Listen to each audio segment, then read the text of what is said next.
Hello बच्चों, let's read the question.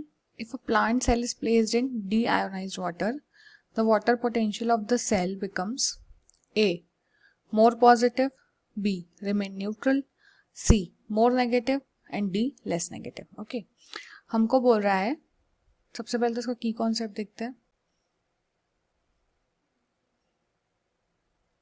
की concept देखें तो इसका की कॉन्सेप्ट क्या होगा? Water potential of a cell. Okay, तो हमको यहाँ पे बोल रहा है कि if a plant cell is placed in deionised water, ये हमारे पास डीआयोनाइज्ड वाटर है.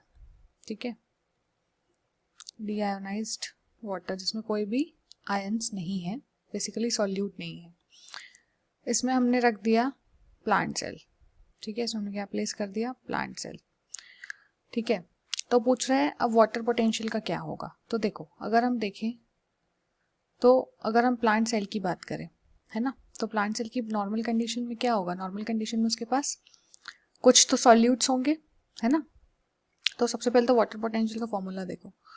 जो वाटर पोटेंशियल होता है वो होता है साई डब्ल्यू या फिर psi is equal to psi S plus psi P. Psi बोलते हैं इसको, इस साइन को साई. तो water potential W stands for water potential, S solute के लिए सॉल्यूट पोटेंशियल और P प्रेशर पोटेंशियल. ठीक है, तो अब देखो, अगर हम एक नॉर्मल सेल की पहले बात करें, प्लांट सेल की, अगर हम तो इसमें हम देखेंगे तो इसका जो वाटर पोटेंशियल होगा वो किसके बराबर होगा? सॉल्यूट पोटेंशियल के, क्योंकि वो भी नॉर्मल है. नॉर्मल स्टेट में अगर है तो उसके पास कोई प्रेशर पोटेंशियल नहीं होगा, है ना, ये वाला टर्म नहीं होगा. तो नॉर्मल कंडीशन में क्या होगा? Water potential is equal to solute potential. किस केस में? नॉर्मल प्लांट सेल में, है ना. और जो सॉल्यूट पोटेंशियल होता है वो हमेशा नेगेटिव होता है. ओके, तो नॉर्मल कंडीशन में हमारे पास क्या है? Psi W is equal to psi S. अब हमने उस प्लांट सेल को, इस प्लांट सेल को उठा के हमने डाल दिया डीआयोनाइज्ड वाटर में. ऐसे वाटर में डाला जिसमें आयंस नहीं है. आयंस नहीं है मतलब सॉल्यूट में कोई इंक्रीमेंट नहीं हो रहा है. ठीक है, तो फॉर्मूला देखते हैं. Psi W is equal to psi S plus psi P.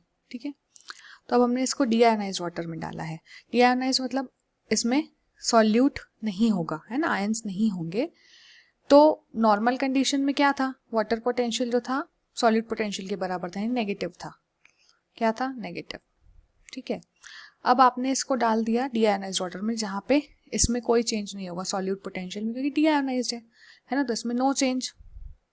तो क्या होगा? अब जो पानी है वो पूरा पानी कहाँ चला जाएगा? इस सेल के अंदर जाएगा, है ना, जिसकी वजह से क्या होगा? ये क्योंकि हमने इसको डीआयोनाइज्ड वाटर में रखा है ना, तो क्या होगा? इसके अंदर पानी जाएगा और ये पानी सेल का क्या बढ़ाएगा? प्रेशर, है ना. सेल को क्या बना देगा? Turgid pressure.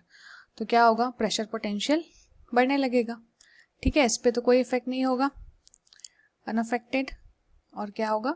प्रेशर पोटेंशियल बढ़ने लगेगा. ठीक है, तो उसको हम एक एग्जाम्पल से समझते हैं.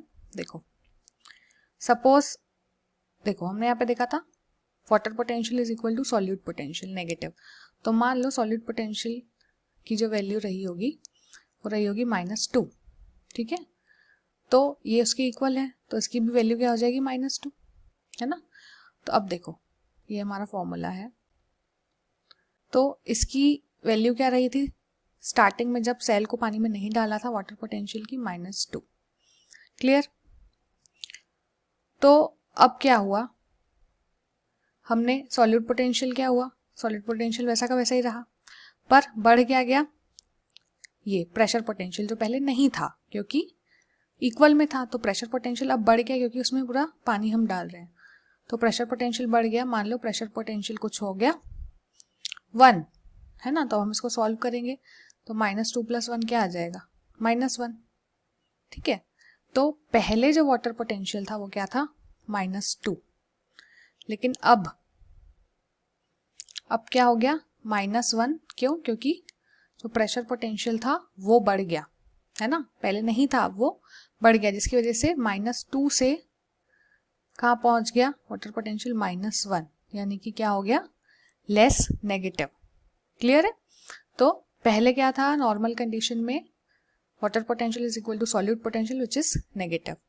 तब प्रेशर पोटेंशियल नहीं था क्योंकि सेल अपने नॉर्मल स्टेट में था, फिर हमने इसको पानी में डाला जिसकी वजह से क्या हुआ, ये स्वेल अप हो गया, है ना, तो उसका प्रेशर पोटेंशियल बढ़ गया, जो नहीं था पहले प्रेशर पोटेंशियल बढ़ा, तो वो सॉलिड पोटेंशियल के साथ जब कैलकुलेट किया गया तो क्या आया, लेस नेगेटिव, मतलब -1। तो पहले -2 था, अब क्या हो गया -1, यानी पहले से क्या हो गया, लेस नेगेटिव हो गया। ओके, तो हम ऑप्शन चेक करते हैं। ऑप्शन ए है मोर पॉजिटिव, नहीं मोर पॉजिटिव नहीं हुआ। B remain neutral, no. C और ज्यादा नेगेटिव हुआ क्या, नहीं। क्या हुआ, D that is less negative. Okay, hope you understood it well, best of luck.